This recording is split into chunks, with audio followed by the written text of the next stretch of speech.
Is this work? This is work. You're working. This is work. Yeah, we're working. It's not a protest. This is working. These are the grounds of Parliament here as well, so it's not... we're members of Parliament. We're conducting parliamentary business. So, So, and that was when the police came around earlier, that was what the discussion turned on. So the police came and talked to you guys? Yeah. They initially told us, encouraged us strongly to move on, but after some considerable conversation, they've gone away again. So, I think they saw we weren't encouraging other people to come here or protest.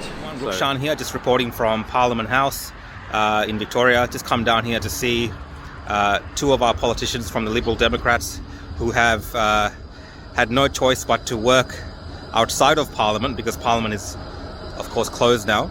Our politicians are not wanting to come into work, so there's two members of Parliament here from the Liberal Democrats who are working outside, sitting on deck chairs with blankets. They've been here for a few hours, and I've just come to see why they're out here.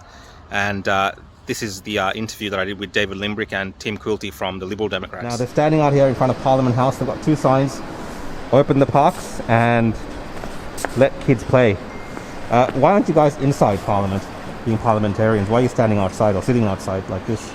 So Parliament's been cancelled today. Over the last week, I've been talking with lots of medical professionals about the harms of lockdowns to kids, and it's really upset me and affected me very, very deeply. And my plan this week in Parliament was to come in and ask the government about how they're going to deal with opening up the schools. What's the plan for opening up the schools and dealing with these harms that are being caused to kids? And we're talking about really serious harms here, like self-harm, suicide, social isolation, all these sorts of things.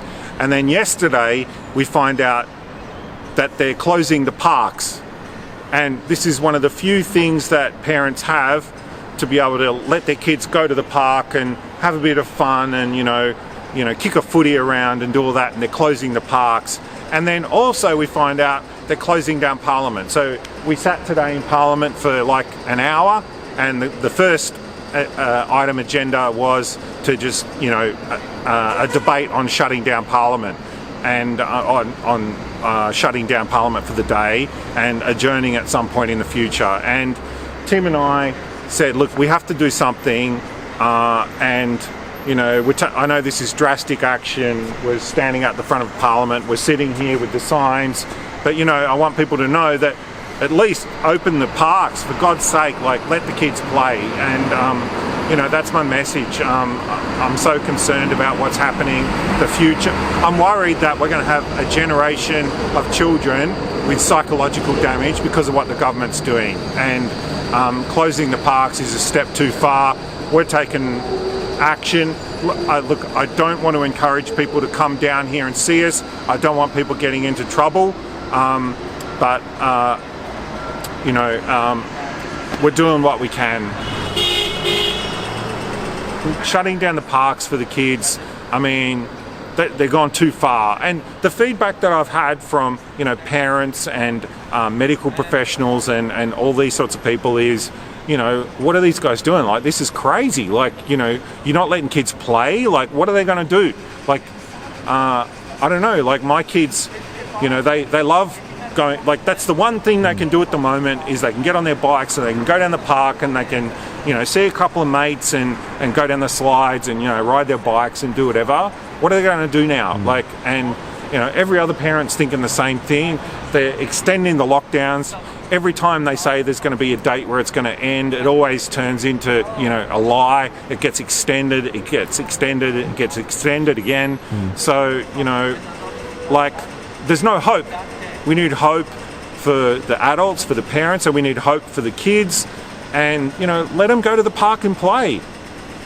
I totally understand. And I see Tim's got an interesting blanket. You've got an interesting blanket there. Yeah, You've got two yeah. deck chairs. And, it's interesting seeing our politicians like this in this kind of environment, over something like this especially. And, is this something that you're going to be here for a while? How long have you been here? Well, I think it's a bit of a competition between Tim and I now. I don't know. I think we got out here about 2:45, was it? Yeah, it was a bit before 3 this afternoon, and I think we were just going to come out here for a little bit, and Tim said, I'll come for a while, and now Tim's he's very stubborn sometimes, so maybe it's like Contest. sorry, It's a contest. it's a contest now, so it's a contest. It's lasted So longer. I put in requests to the government to do things all the time, you know, and it's pretty rare that they actually do something I ask, and I ask them questions and they give me these, you know, boilerplate sort of spin responses and stuff, and they act as if, you know, we're the opposition. Like, we're happy to cooperate and, you know, work with them to try and fix things, but they, you know, they don't care, I suppose.